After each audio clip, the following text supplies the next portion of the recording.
hit us. And that's something that people don't think enough about. Is maybe one day all the week I have like all the drugs, right? And then one day finally just hits another way.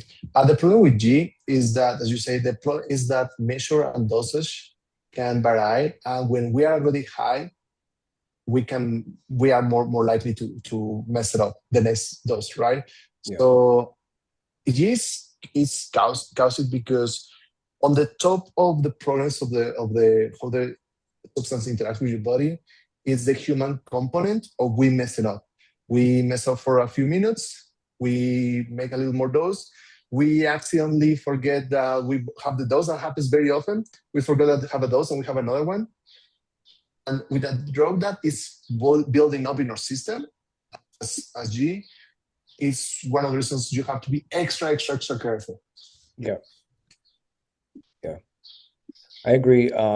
You got to be really careful with G, and I would warn against folks that if you're in the club, right, and you see like all your friends passing around a Gatorade bottle, or just passing around any bottle that has G in it, this is not the G you want to take, because you don't know how much dose is in there. Um, on the sheet here, you can see that there's a little vial of G, and it goes up to 2 milligrams, or 2 milliliters.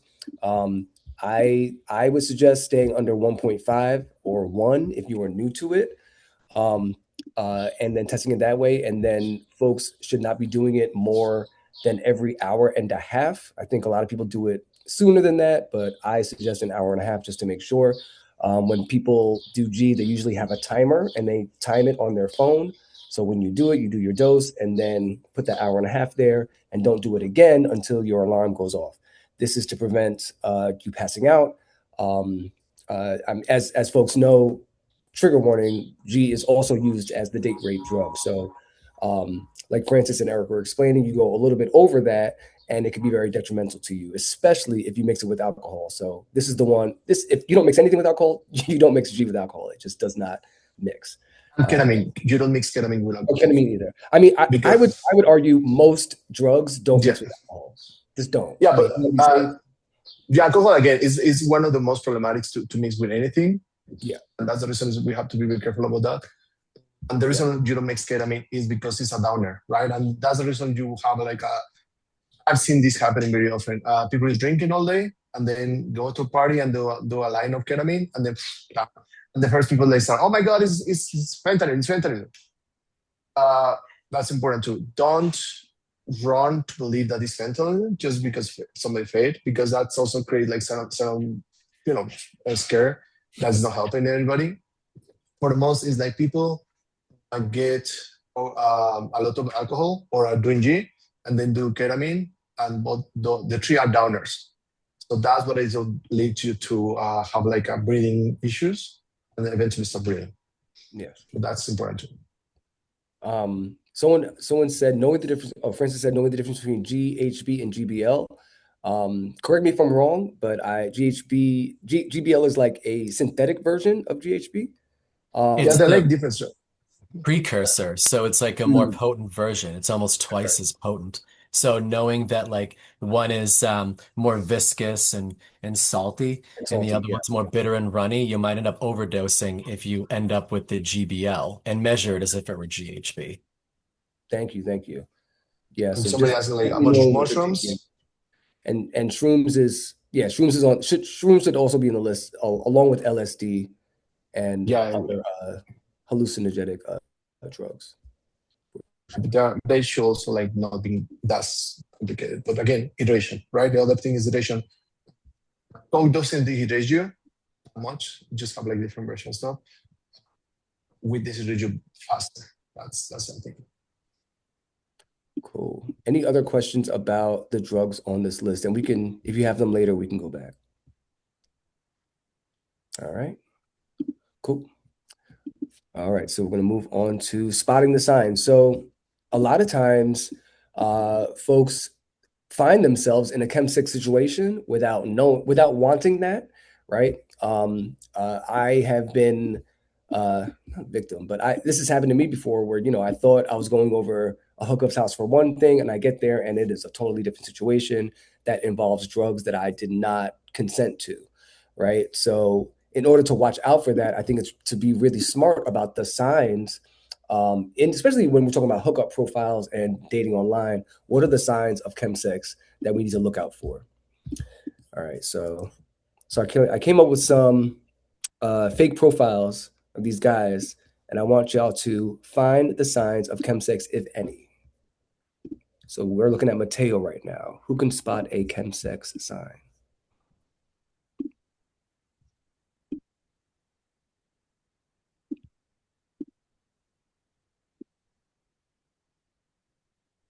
You can guess. It's okay to be wrong. No wrong. Well, there are wrong answers, but it's okay. I see in the chat. Cloudy nights, right? Cloudy rooms, right? Yes, cloudy is definitely a sign that folks are smoking. And let's be clear. So when I talk about chemsex in online, I'm speaking specifically right now about crystal meth. Okay. As we mentioned earlier, chemsex encompasses all the drugs we just talked about, but I guess the most prominent one to look for, and what folks tend to be looking for online, is crystal meth. So yes, so cloudy rooms, cloud emoji, very good. That's one too. Relaxed energy, right? Very good. I would also say sometimes long nights can be a sign when people are asking for like a long time. Like I want a long session, I want a long night. That could possibly be a sign too, because as folks know, crystal meth will keep you up for 1, 2, 3 days, no sleeping, just fucking, right? I think I would like to ask something. I know we get to the point. Is like, as silly as it sounds, it's okay to ask, right? Like nobody is asking us to engage, and it's important to ask. So I've been in situations where people are like, okay, I know that the signs are there. I'm like, okay, what kind of party you're doing? Or what do you mean with long nights? Maybe it's a person who likes to have all nights, Yeah, right? maybe. I mean, it's okay to ask, and we shouldn't feel silly or whatever around that, because also it is important. It's about we exercising our autonomy and the power of decision. Yes. But the most informed we are, and this is important, the most informed we are, we have the better opportunity to take the decisions. That's right. And that's the reason of this whole thing. Yeah. I'll just add a quick story. I don't know if y'all, I've actually seen it a couple times. There's a street interviewer in Atlanta that goes around, asking people questions at like the gay club. And he asked a cis woman, he goes, do you party and play? And she goes, yeah, I'll be partying, I'll be playing. Yeah. Da, da, da. And she was so excited. And he was like, okay, girl, like, let me explain to you what that means. Right. So that's why we go through this, because a lot of these terms sound really fun, but at the end of the day, we need to know what they mean, right? Okay. So next one, we got Malik. Where are the signs for Malik? No face, only torso.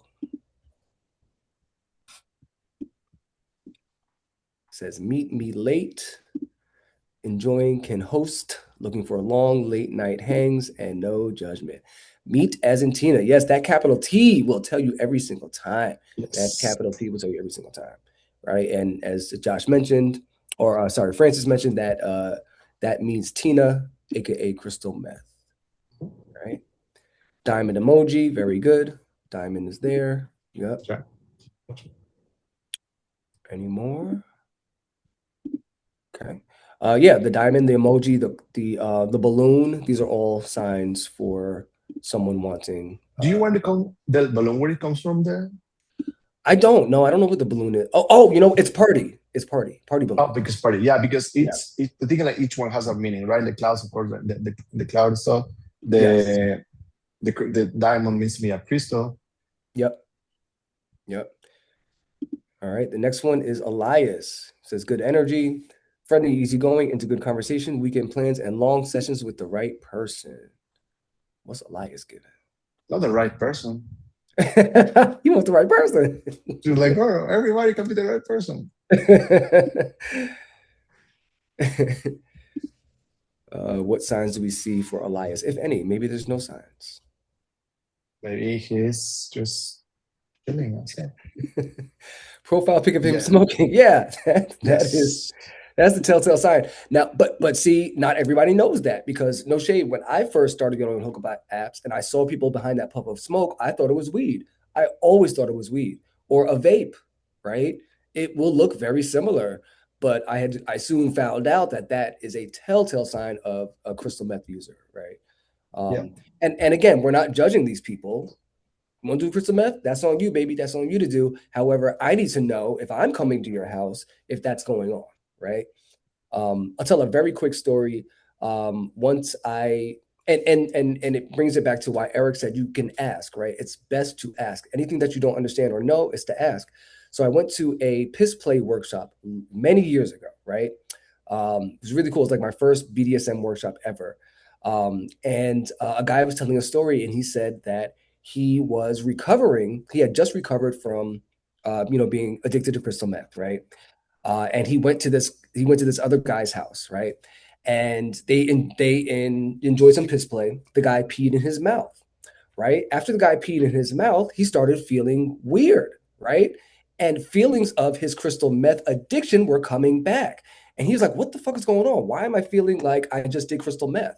Because that guy who had peed in his mouth days before had done crystal meth. He was literally peeing crystal meth into this man's mouth, and the man felt re-addicted to crystal meth. You see what I'm saying? Like, you have to ask questions, even asking like, hey, what drugs do you do? Just so I know, just so I'm aware. You know what I'm saying? The Because other I thing can't is, do this thing. Go ahead. and one of the things also like is part of the conversation is that for the most Tina user, somebody who has a relationship with Tina, um, we heard of these stories that they are like losers, that they are like bad people, that they're gonna steal from us and stuff. And I mean, I'm not about the steal, right? Because that can happen to anybody. But at the end of the day, it's like the relationship that they have to the substance is pushing them beyond their own intent to do better, whatever you want to call it, to always have substance in the relationship because that's a connection they have. In the same way that some of us go to a party and need to smoke in a space, the relationship that people have with a substance doesn't define them as an individual. That's right. And that's something that's very, very important to say in these conversations because whenever we see this, and it's happened to me in the past, right? Like you see, oh no, that kind of person, maybe he's gonna get here and gonna steal from me or whatever. It's a lot of judgment that we are creating in a society that is not made to support the individual and just say, you're gonna do the things on my way, I'm gonna help you on my way, or I'm not gonna help you. Right? So this is not about supporting people who do use substances, but at the end is like try to be empathetic to and how to say no in a same way that we would like to be rejected. That's right. Or also it's okay. Yeah. Yeah. That's true. Thank you, Francis, for sharing that. It's that the people also is important, right? Like you have to be honest, like especially if you're doing peace play and stuff. If the person is doing substances, that probably is going to stuff. Awesome. Okay, let's do a couple more. Okay. Rio, 30 laid back, easygoing, usually around in the evening, into good playlist, city views, and WID as first. What's going on with Rio, if anything? Any signs here?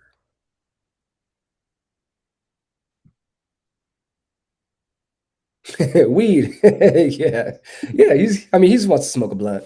But that is something, right? He still disguised the word weed, right? And I actually, as I was building this this section of the presentation, I wasn't thinking about weed at all, but I was looking at profiles and somebody had that in their profile, and I was like, "Weed? What is that?" And I said, "Oh, weed. Wow, okay, all right, great, yep, still chemsex, right? Still chemsex.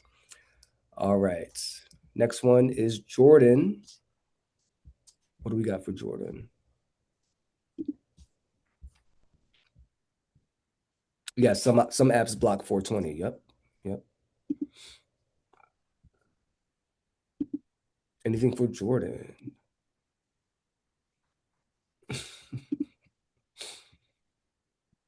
I think Jordan's pretty obvious.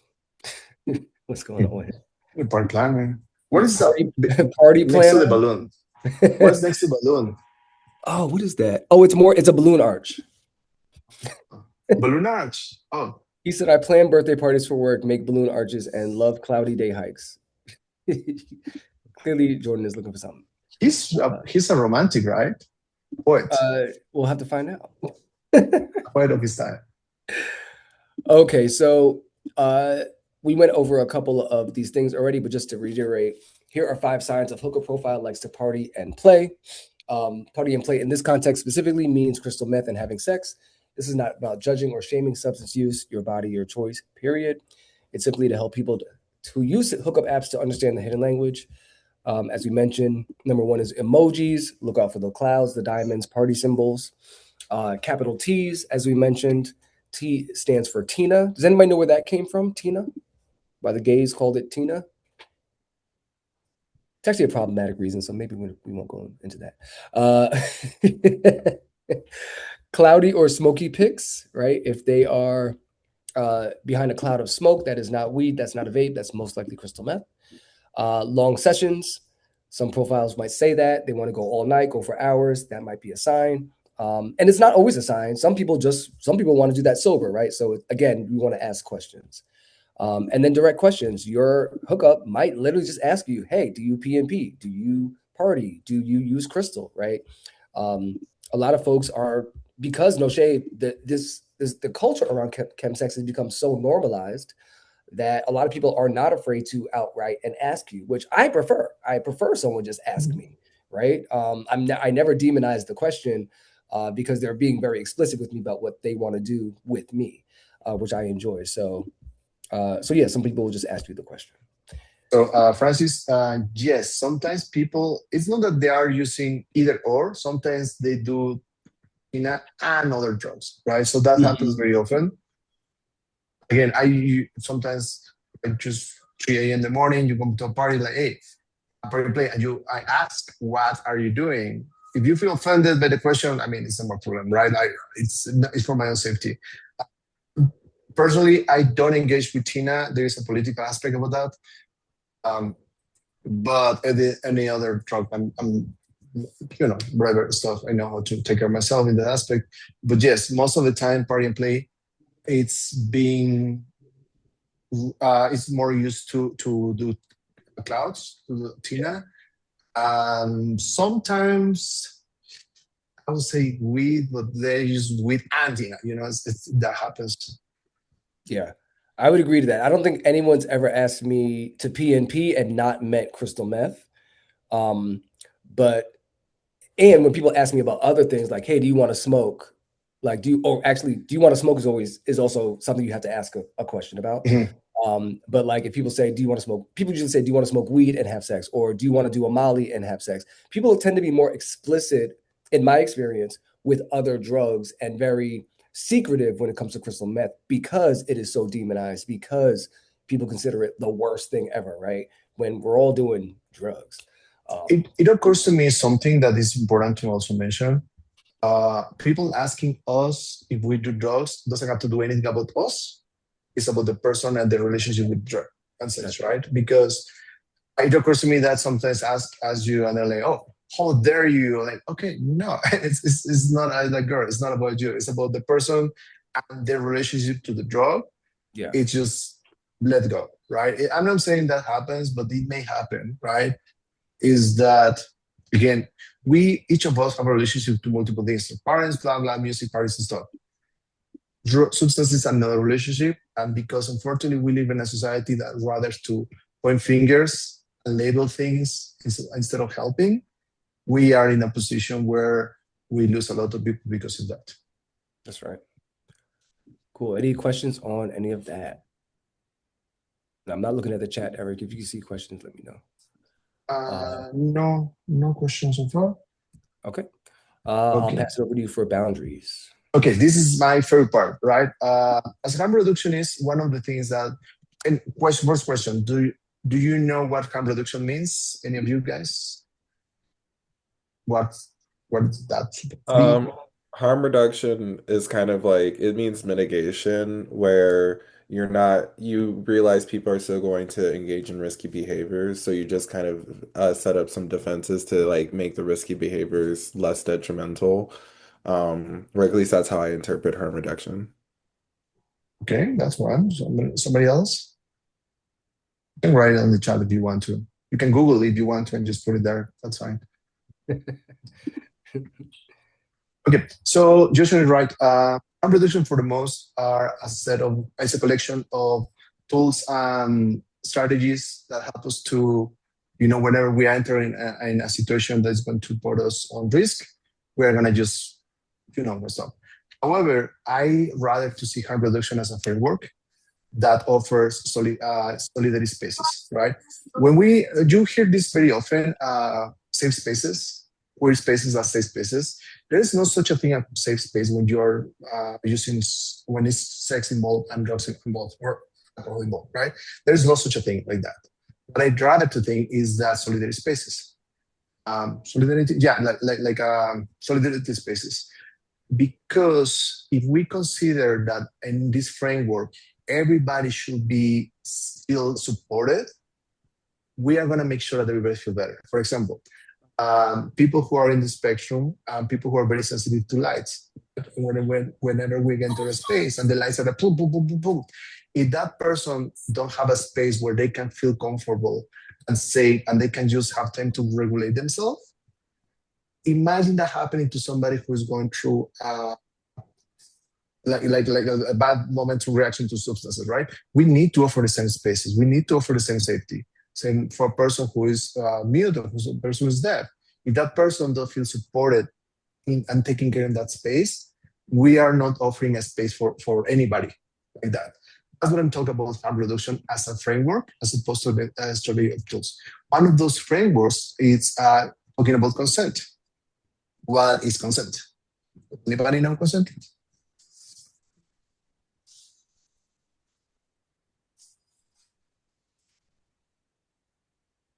You haven't heard about consent? Now I'm scared. Don't worry. Somebody gotta know what consent is around here. I think Yeah, like giving somebody permission to do something. Thank you. Okay.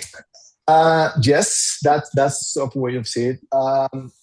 Consent refers to the opportunity that I have as an individual to exercise my autonomy and empowerment, right? In the moment that I give access to a person, to my body, I'm applying consent. If I'm saying no to my body, I'm just taking consent. Consent is very simple to define. And somebody came with this acronym called FRIES.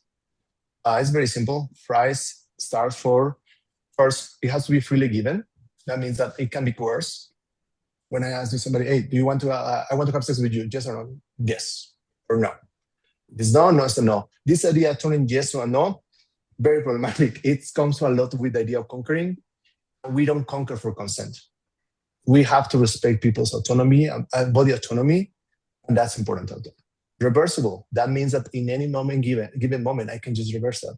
Let's say I'm starting a party, and that happens very often. Let's say I start a party, go to somebody's house, and then suddenly I don't like it.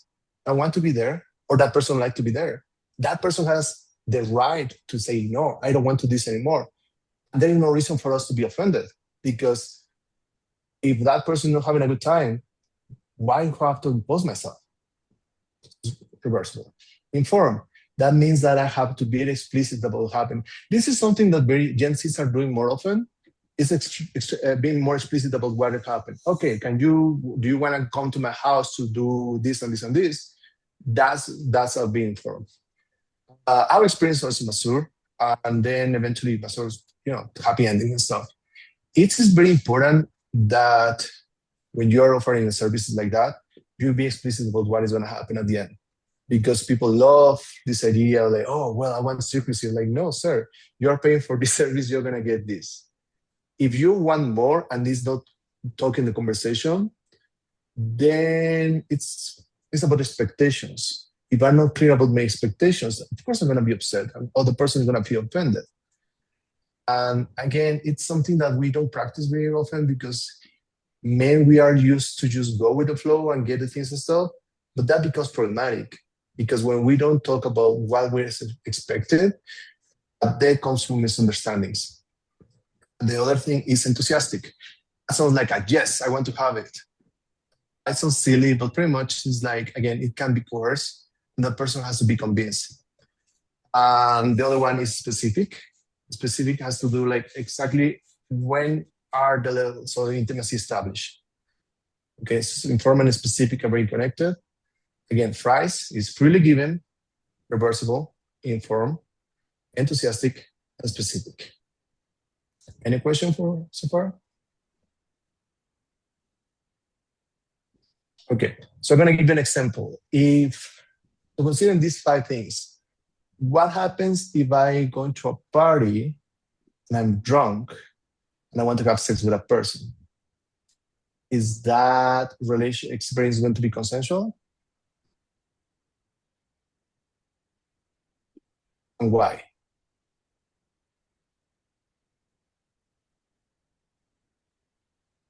Because Well, you're legally is it's a legal area, but based on these points, you're not fully you're impaired because of the alcohol, so you can't make like a fully conscious decision. exactly. That's one of the problems that we have when people is not only and this conversation about chemsex, right? Technically, when you're doing chemsex, you can exercise consent because you're intoxicated. And if you're as Marco said, if you're intoxicated, you can't really give like an informed decision or you're enthusiastic. So that's a gray area, right? For the most, I will highly, and probably David will do the same, suggest if you want to have sex with somebody who is intoxicated, or that person wants to have sex with you, just go. Like, you don't know what's going to happen eventually. There are so many stories about that. For a man. But again, it's part of autonomy. You have the information. You can do whatever you want to with this. Any questions so far? I'm going to give you a couple more examples later, but I want to continue with about the what is how to ask directions. Question? No, before. Oh, sorry. Yeah, no, it's to work on this. Okay, how to ask questions? You just have to just be straightforward and not afraid of saying no. That sounds like not afraid of that no. That's literally the most simple thing to do. Is that if you're in a chat, you want to have sex, you have to ask, do you want to have sex? We do this thing, and it has to do with it's cultural. If this person doesn't want to show me enough, they're interested, like, no, it's okay.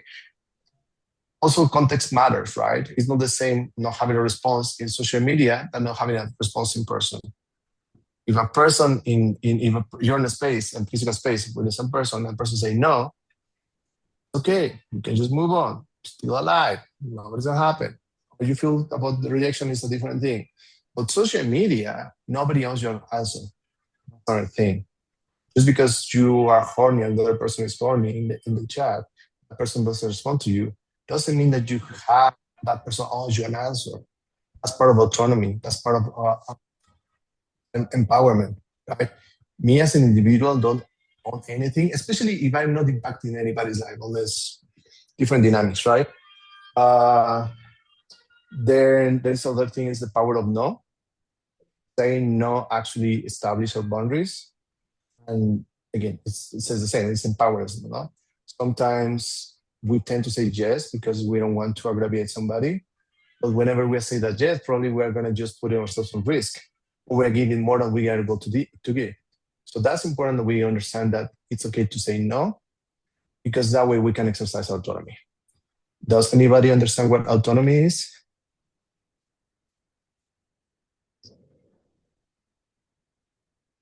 No? Yes? Just yes or no? No? Yes? Yes? Perfect. Yeah, so autonomy is autonomy, right? There is another example I want to make freely without any other place. Yes, exactly. And that's what the importance of consent. There's another example I want to give. Right? Let's say that you're going to a sex party or you're going to Frolic, and then you're Frolic, and then you're dancing and you're doing a situation where everybody's having sex, and then somebody's touching you. What do you do if that person you don't want to be touched? What's the right way to do? No? When I'm at the bathhouse and I'm kind of having my exhibitionist tease and I see like the old guy kind of like inching forward and he kind of does the thing where he kind of like slides the hand on the thigh. I jokingly tell my friends I do one of these motions. Mhm. And that's just kind of how I'm like, hey, no, no, no, you can this is a window shopping moment. This is not like a collab type of moment. Will it be different if you like the guy? Yes. Okay, why? Because it would be mutual. If I'm not attracted to them, it's kind of like you can watch but don't touch. But if it's like an Well, attractive person, but you said you're window shopping. no, Or what's that? I say for them it's window shopping. Like you can I like I said because I said it was exhibitionism. Like if I guess I'm getting my rocks off of like people watching but not necessarily touching, if that makes sense. I'm intrigued with this question just because it's important. People assume that when somebody is sexually attractive, that person has the past to do everything that they want. And that comes with a lot of privilege and stuff, right? And power dynamics also important there. Um, there is a lot of people also like are probably just sites, or people don't want to have sex, or people just don't want to have sex in that moment. Right?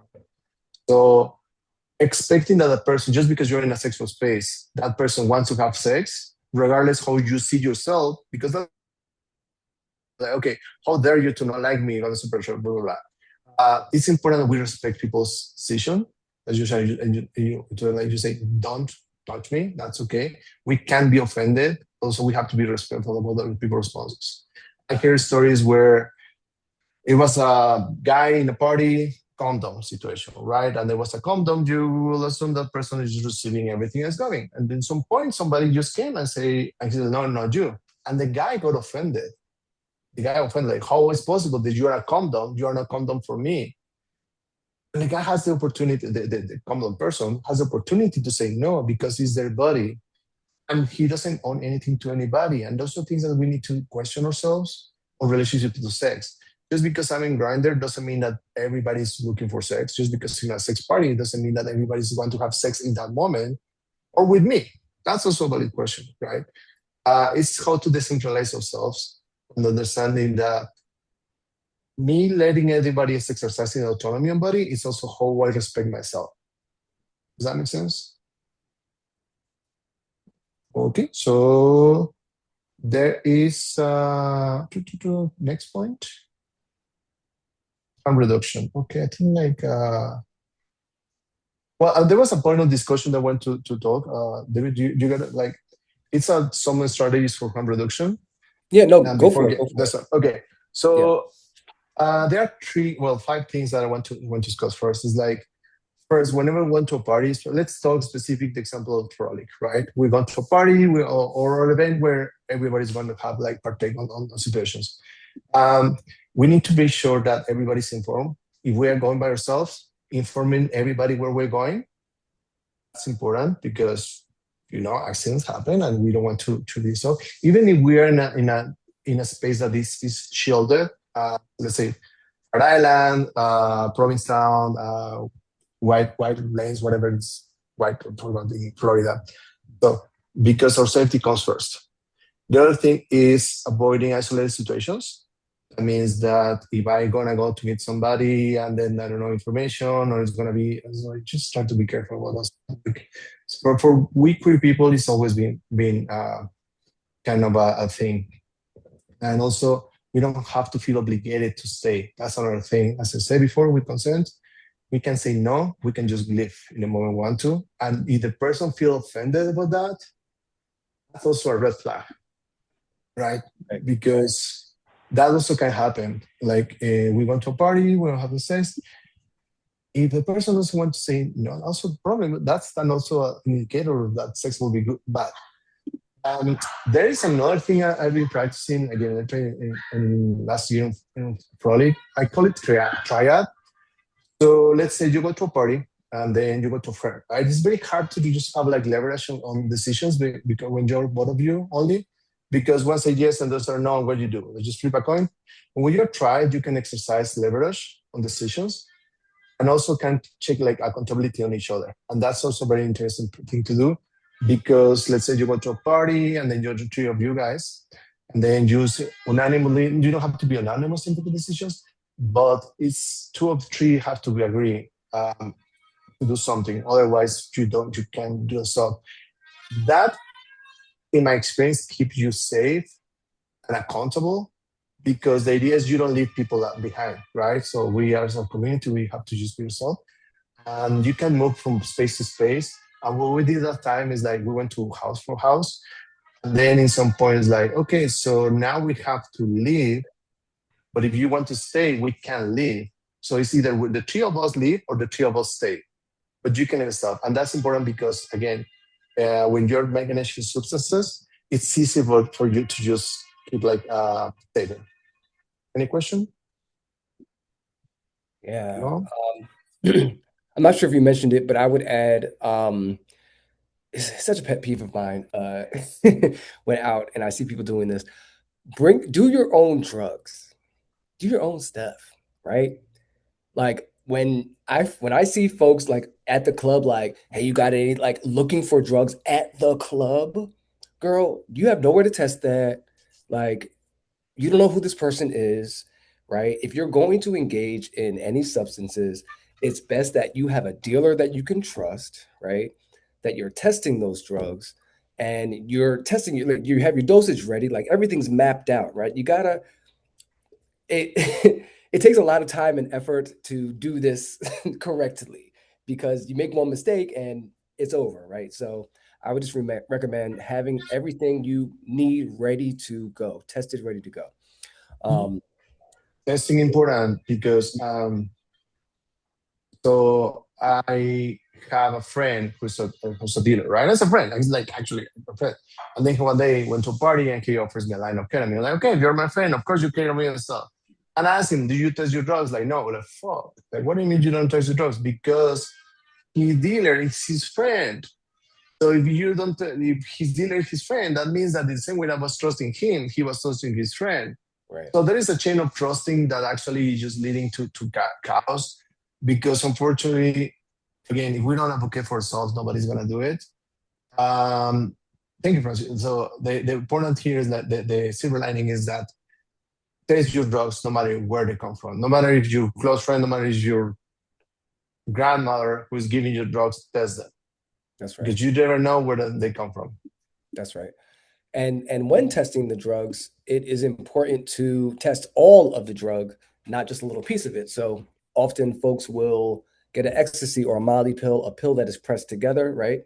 Let me see. It's a bad example, but I don't know. Say this is a Molly. This Molly will kill you. But say this is a Molly. And you want to test that Molly. A lot of folks will scrape a beat. So first of all, for those that don't know, if we're testing for fentanyl, you will basically take some of the drug, mix it with water, and then put a strip in it. Like put the strip in the water, and then the strip will tell you if it has fentanyl or not. So what folks do is they'll take their Molly, they will take a knife and scrape off a little bit of their Molly into a cup, stir that up, and see if there's fentanyl in it.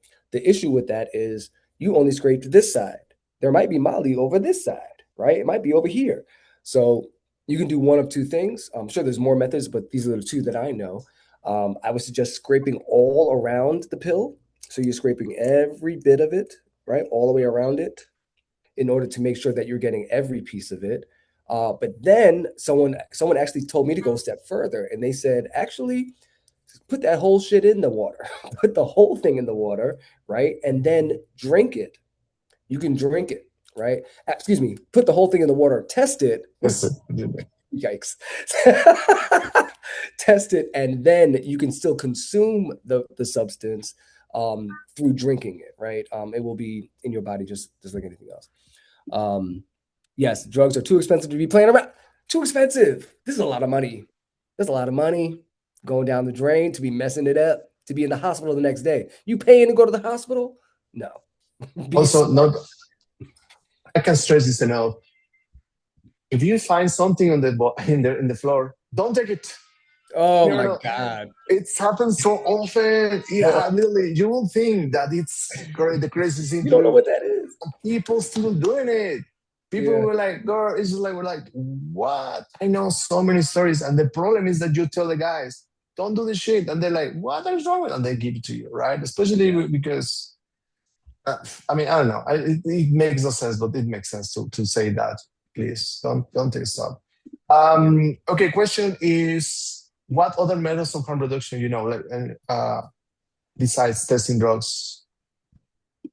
Yes, what have y'all heard of? You put in the chat if you want to. Identifying overdose. Yep.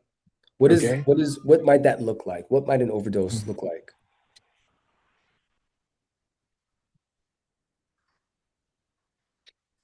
What point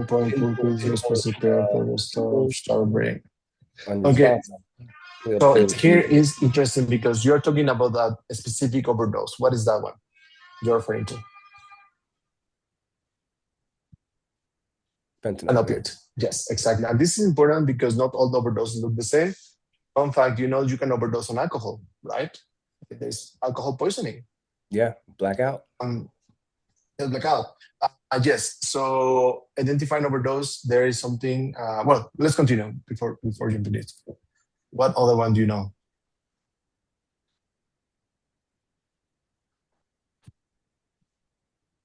I think these are pretty good. I mean, outside of just passing out, fainting. When you say pinpoint pupils, that mean like small pupils? Yeah. Responsive, pale blue skin, shallow breathing, fentanyl, yes.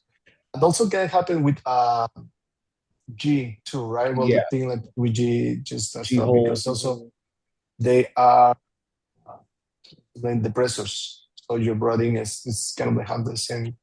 But the difference is that with G you don't offer, well, for fentanyl and opioids you offer Narcan. Yeah. For G you don't offer Narcan because first doesn't solve anything. So there are like specific steps before going to use Narcan. This is the Narcan spray. Have y'all seen this before? Take this little baby, and you see someone is unresponsive. You take this, shoot it up their nose, and it should help them out. The best part about this is if this is only really for fentanyl. However, say that someone's knocked out and you are just scared it's fentanyl, but you're not sure, and you shoot this up their nose, and it wasn't a fentanyl overdose, it won't like hurt them. It's not going to hurt you if you use it. Yeah. Like if I use it right now, nothing's going to happen to me. It'll be fine. So yeah, you can be sure to. Yeah, but don't waste it. Yeah, I mean, don't waste it. I'm not going to use it right now. I mean, I opened it. But okay, it won't hurt you if you use it by mistake. It won't hurt you. Okay, so other ways of the harm reduction, testing of drugs, of course. Hydration, super important. Hydration, again, for most of the substances, they're gonna dehydrate you, and that's what leading to having like a poisoning overdose or bad reaction, right? It's sometimes not the substance itself. It's just like when we are dehydrated or we haven't eaten too. Yeah. So you have to plan stuff, especially for those who enjoy shape, right?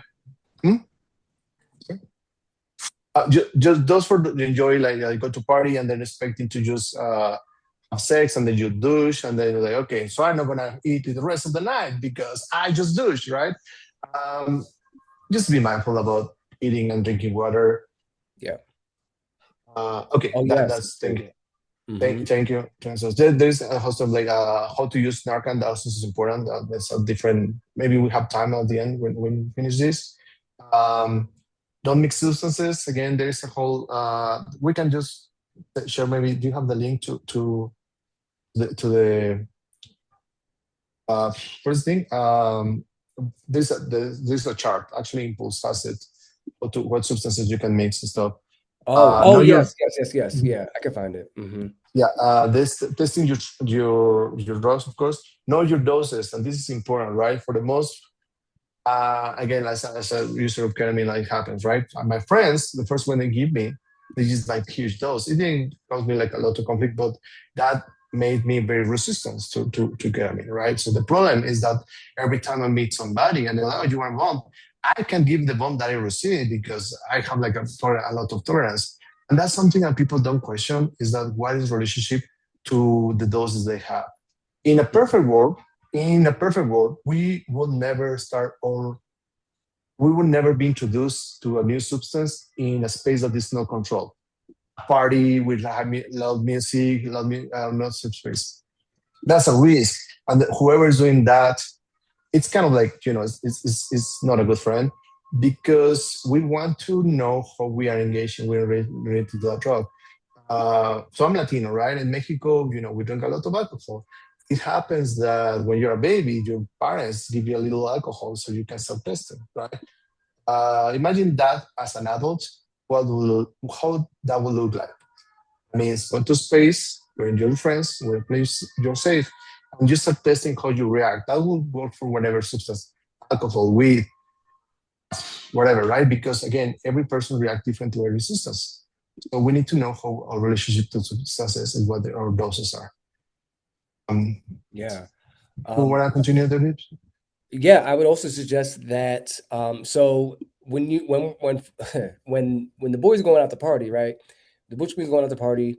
They're usually doing a lot of medications and pills. There's a lot of stuff going on, right? Someone someone once listed it out, and I'll never forget this. But they told me, "Oh, I take Prep, right? I'm taking Doxy. I'm taking a Viagra. I'm taking Imodium, right? On top of, I'm doing a Molly, and I might be doing some ketamine, right? These are a lot of things running around in our body. So I would suggest that you start earlier in the day and space them out a little bit, right? Like start the day with your prep. Or eat first, please eat. Start the day with your prep, right?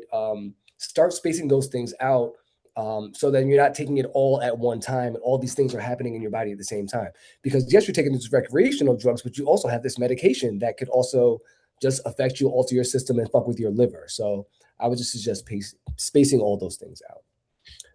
We Okay. also have like sleeping, taking a nap. If you are going to for a long run, take naps. Go sleep. Don't forget sleep. Just go sleep. Start the party later. Party start like late and then late. Drinking water, of course, and know your doses. Doxypep, it's important. There is a whole argument of Doxypep. We are not going to get there. Just use Doxypep. If you're going for a long weekend, just use Doxypep. Absolutely. Yeah, I think we're good on harm reduction. Also in mixing with all this is involving sex and knowing our sexual health, right? So taking our sexual health precautions, like we already mentioned, Doxypep, PrEP, ARVs, if you're living with HIV, like there's something to take for everybody to make sure that you're protecting yourself. And the more you do before you get high, the safer you will be, right? So putting those precautions in early will save you a lot later. The other one is going back to G, and this is just because in a controlled space, like as a house party and as an after, mark your cups and keep eye on your cup all the time. Yes. Because for most, it's very common that people get like just taking G accidentally.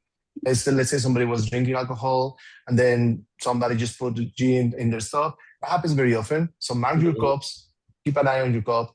If you lose the cup for a moment, just throw it again. And so try to just be mindful about that. You don't want to accidentally just G out or, mix and stuff. And condoms and lube, that's some reduction too, Yeah. Just one more thing on G.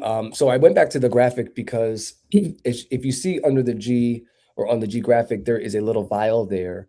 This is what I think people should be using when they are dosing their G. It will say exactly how much is in the dose. It goes from 0.5 to 1 to 1.5 to 2. And, based on your body type, your tolerance, you're going to want to pay attention to those dosages. And again, not drink from a random Gatorade bottle or a water bottle that has it in it because you cannot dose it. So that's another thing. There is actually G application for Apple, I believe, that helps you to find your G. Oh, wow. I might show it to me. I try to just figure out where is that one, but it helps you to measure how much G you're having. I think, no, it's not this one. Just in case, not measure it. Sorry, it's a timer. Sorry. It's a timer. Do you recommend how much time do you recommend? Me, never. Never do it. Okay, that's The bad. time I would recommend.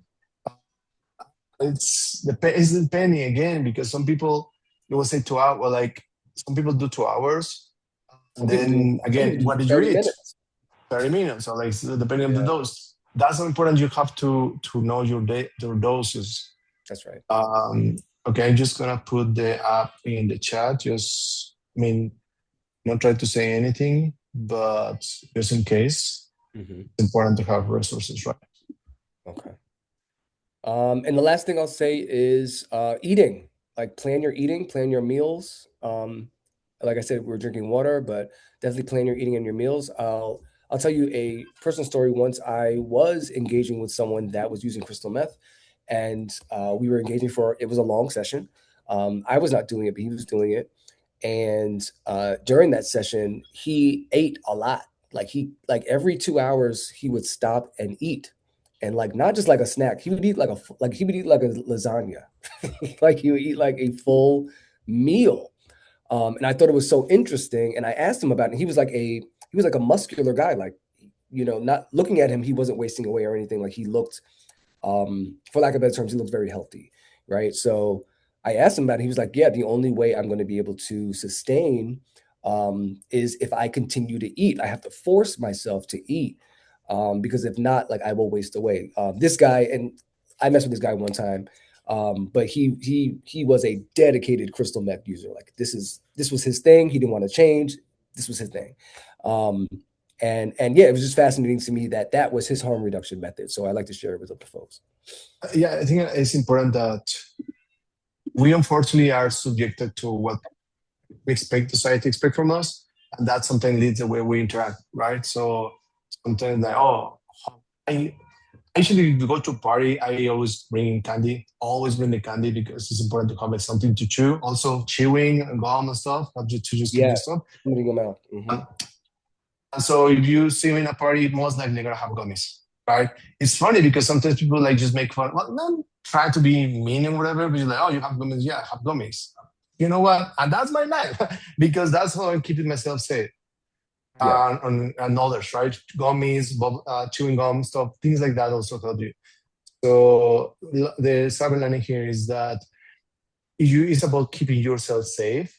Hmm. Like David's story is that he doesn't care if he has to eat like a fucking lasagna. Probably people will say, "Oh my god, no, lasagna." No, like it's about keeping yourself safe. That's right. You are more important what other people think about you. That's right. So that's important too. And then Francis say, yes, miss, if you're again G situation, I personally don't do G, but it's a personal thing of him. I don't get out. She doesn't like me. I don't like her back. But if you're doing that, at least make sure your dose is less and less every time. Again, my experience more is good. I mean, every time I do is like I try to do at the hour. So I don't have a timer per se because I have ADD and I forget. But if I do at the hour, I know at least that my next dose is going to be in the next hour. That's right. Sometimes that's not very helpful. Sometimes I forget, but that's the thing with drugs. You don't really have control of them. Hmm. Yeah. The last thing I'll say is for the folks that are doing Molly and ecstasy, it's honestly great to carry around vitamins with you. You can literally put a little vitamin C in your bag. And the best part about vitamin C is during ecstasy or Molly is it will enhance your high and give you some health benefits. So it's a great thing to do. Vitamin C and I would say magnesium. Having magnesium on you because in your Molly, you get Molly jaw, like ecstasy jaw, you start chattering and your jaw's moving and you're chewing a lot and you might bite your tongue. So the magnesium will calm your nerves as you're going through that process. If you go to a party, like a rave or something, try to locate where the EMTs are. Try to figure out also Yeah, like that's important too. Sometimes the EMTs are at the door and stuff. It's just not sometimes for yourself, but sometimes others, right? Part of like we as community who are going to parties and stuff is also relevant that we help each other and we work in building this community. That means not only sharing substances, but also making sure that everybody's fine. Okay? Since you parties that are you are or maybe see she's high. Okay. Well, The addiction, like to as a parties or segregated with folks who don't like to do drugs. It says to get high. Okay, a form of harm reduction I like to do is go to with folks who don't like to do. Okay, so Josh, and this is tricky because I know people who don't like to go to drugs to parties because parties are not sober friendly. So I don't know what is you're saying, but I have friends who have a terrible time going to these parties. And I know what you tried to say, but like I have friends who really don't like to do these parties. I think this is a way to. Wait, okay, I can just specify. It's more so specifically like, yeah, I know there's people who don't like to go, but I'm specifically saying people who like to go to those events but don't want to do it. Like for me, like if I want to reduce the weed I'm smoking, it's not necessarily a good idea for me to hang out with my friends who smoke a lot of weed. So say if I want to go to the party, but I don't want to just be like going blunts and blunts, it's better for me to go to the party with my friends who drink more alcohol. And I'm not a big drinker. They're going to be drinking. I'm probably not, and I'm probably I'll have just the one joint I bring instead of having multiple joints because the other friend is drinking. So that's just kind of sorry if what I typed wasn't like specific, but that was just kind of like a practice I personally have. But that's a great method. Like it's really really good because you are keeping each other accountable, right? Yeah, that's again community. For the most, harm reduction should work as community. It shouldn't be a thing that I do for myself to myself. It should be like I do this to others, so I just helping back to just like it's again bringing Narcan. It's people to forget like you. Whenever I give Narcan away, people say, "Oh, I'm not planning to get overdose." Like, girl, this is not for you. First of all, Narcan is never for you. It's for the person next to you because you are taking care of the person next to you. If you're overdosing, you cannot use Narcan on yourself. No, you are this is not for there. you. So when no shade, like, and you're right, Eric. When I see someone that has Narcan in their bag, I'm like, okay, this is a real one, right? This one actually might look out for me because again, this is not for them. This is for somebody else. So I it's very admirable when I see somebody with something like this in their bag. If you want to do the extra mile, go to get water for you and the friends. I mean, those are budget, but you know, like that's the extra mile. You know, like just want to make sure that if you want to keep yourself hydrated, you just also make sure that everybody's hydrated around you. That's right. And gums. So we coming down. We got aftercare. Yeah. Okay, aftercare. So let's say this is specific to parties, to certain stuff. If you go to a party, you want to before going out back home, just try to just chill down a little, stuff, trying to make sure that your system is going down. That's part of isolation after sessions, right? So after you have like a whole consumption of substances, you want to be outside and just take care of yourself. You want to just be isolated from yourself, have all the water, have all the food that you're gonna need. If you know you're gonna go for the long run in the weekend, just prepare yourself. Try to get food beforehand. Try to get tacos, Kentucky chicken, whatever. This is just like think for what's gonna happen whenever you get home, or you're gonna. If you can plan your Sunday ahead, that will be amazing. If not, that's emotional crashes. So that happens very often. It's normal, right? You're working with you're playing with your chemicals in your body and your brain. So sometimes you're gonna have a little crash out there. So that's fine. It's normal. You don't have to feel. Yeah, I mean, you feel whatever you want to, but it's very normal. Everybody goes through the same, and pretty much your friends are gonna be a support for that kind of situations. You want to continue with the rest, David? Yes. So let me see. Sorry, I was looking at the dry mouth stuff. Let me see. You did feeling disconnected, shame spirals. 5-HTP. So have folks heard of 5-HTP before? So basically, when you are doing a drug that is going to up the serotonin in your body, like anything that has MDMA in it, like Molly or ecstasy, right? It's making you super happy. You're in love with everybody. Everything's great. And then what happens? The next day, you crash, right? All those feelings leave, and you're kind of left depleted without that serotonin. So 5-HTP will help replace some of that serotonin and make the crash a lot easier. I, for one, have not crashed after Molly or ecstasy in a very years since then because I tend to use 5-HTP right after. I'm also staying super hydrated and I am microdosing. Microdosing is key, right? We don't need the full Molly at once, right? Especially if it's a new one, especially as a new dealer, especially if you just got it, you haven't done this before. Break off a little piece, right? Do that. See how you feel. Give it a half hour, an hour, and then if you want more, do more. One lesson I got, which was so smart, the simplest thing was you can always do more drugs. You can never do less. You can never do less. You can't be like, oh, let me take some of these drugs out. No, it's over. So slow and steady can win the race when it comes to dosing. And what's somebody's asking about electrolytes. My understanding, electrolytes is just help. The salts help to hydrate you faster. So my understanding is shouldn't be an issue and doesn't really conflict with any substance, right? If anything, it just helps you to just hydrate faster, which should be better than just drinking regular water, especially at a long night. That's right. We have aftercare dependency. Mm-hmm.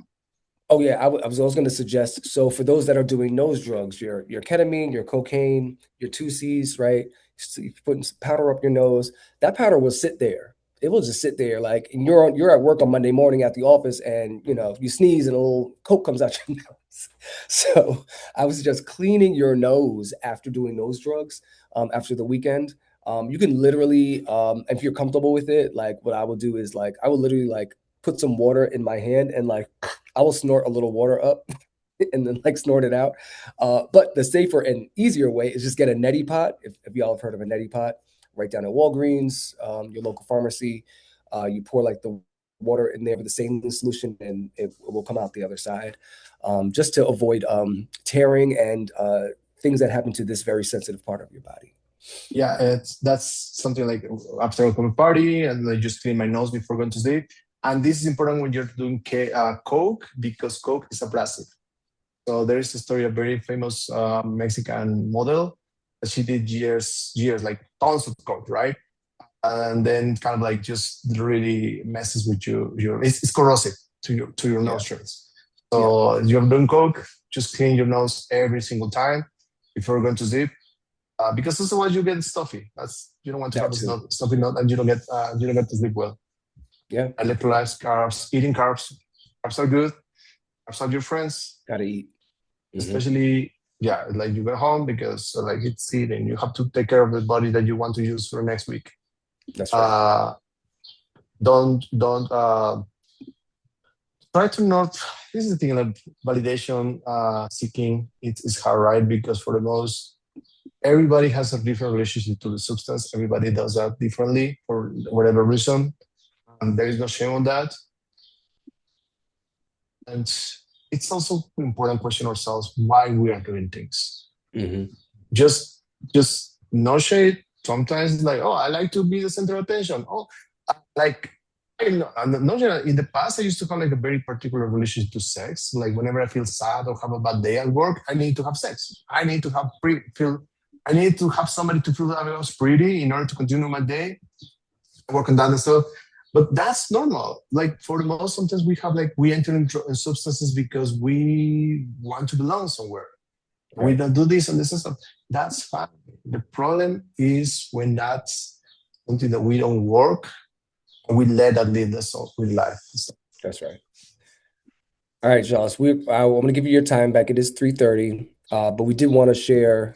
I did want to share this last page with y'all if you're looking for more resources. So there's a huge or a very detailed Chemsex PDF. If you hit that QR code right there, there's a really nice detailed PDF which explains dosages and how and when to test for things, the difference between different drugs, things like that. I found it very informative. I'm still studying it, but I wanted y'all to have that. And then if you just want some quick information, you can check chemsexharmreduction.org. And they have some stuff for there as well. Any final questions before we see y'all at Frolic? You're welcome, Darren. Thank you, Francis. And Thank you, also, y'all had Francis. some great information. So thank you for participating and sharing with us, because we don't know everything. So it's always great to learn more. Thank you, I Ronnie, for Frolic. Sorry to give like this space for us. This is important. Yeah, I no, just of wanted to course. say, sorry. You can go on, Joshua. Oh, I just wanted to say thank you so much for having this discussion. I mean, I've been in kind of conversations like this before, but it's good to like get this information re-up every time because I'm about to go to Europe for my grad program this summer, and I'm expecting to have a lot of fun, but I want to be safe about it. So it was good to kind of get like a lot of this stuff. Like, thank you for sharing that PDF because I always lose that little PDF that shows you which is not a good Hey. not to do. So I appreciate it. Thank you so much for this conversation. Absolutely, absolutely. Yeah, and to your Everybody. point, information is always changing and evolving, I'm sure. And so it's always good to kind of get that re-up, like you said, just in case there's any new information that could be helpful for everyone. So, yeah. Yeah, and again, one of the things I just want to stretch is like we have to always be aware about what my relationship to the drug or the alcohol or whatever is doing for me, right? Again, for the most TINA users, I heard stories where people can engage with sex without having TINA, right? Which is okay. I mean, they have to work on their stuff.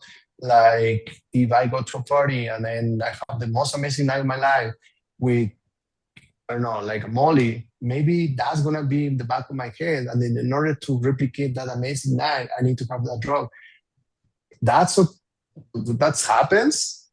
Then why need to have like same with nicotine? Nicotine also is like this artificial. So all those substances do something in ourselves that is replacing something that we are missing. Think about like this Indiana Jones movie, right? So you have something and then something's missing. The drug is or the substance is there replacing that. So we're able to understand that, how to replace them back, if that makes sense. Yes. All right, y'all. Well, we'll give you your time back. Thank you again. And we'll see you at Frolic. Thank you, David. Thank you, Eric. Yes, thank Appreciate y'all. it. Have a good one. Bye, everyone.